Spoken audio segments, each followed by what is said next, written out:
देखिए कुछ ना कुछ तो है, लेकिन अगर ये ना होता तो छोटी सी बात थी, किसी से आपका विवाद है, किसी ने कोई बात कही, वो आपको पसंद ना आई, आपने कानून का दावा किया, आपने कानून की पेशकश की और कहा कि कानून इस बात की इजाज़त नहीं देता है। और जैसे साधारणतः कानून के फ़ैसले आते हैं वैसे ये फ़ैसला भी होता। और जैसे कहा जाता है कि कोई भी कितना ही बड़ा क्यों ना हो, कानून से ऊपर नहीं होता, कानून का दायित्व है वो सबको मानना पड़ता है। लेकिन इसमें इतनी रुचि क्यों ली जा रही है?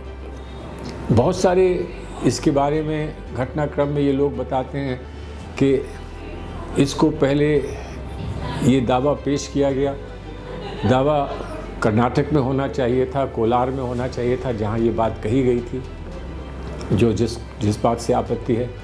उसको गुजरात क्यों लाया गया, गुजरात में क्यों किया गया? और फिर जब शायद कुछ ऐसा लगा कि ये बात जो है वो सही बैठेगी नहीं, तो स्वयं जिसने शिकायत की थी वो जाके हाई कोर्ट से स्टे ले आता है।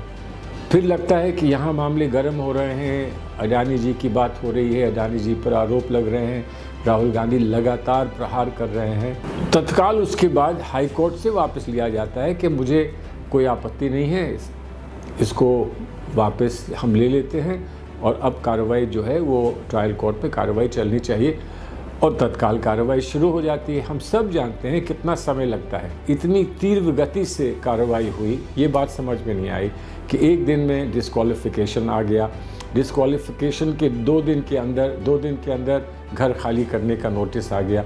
ये बात बिल्कुल समझ में नहीं आई। और दूसरी तरफ ये आंकड़े लगाए जा रहे हैं कि कितनी जल्दी अब इलेक्शन कमीशन की तरफ से वायनाड में चुनाव की फिर से घोषणा हो जाएगी।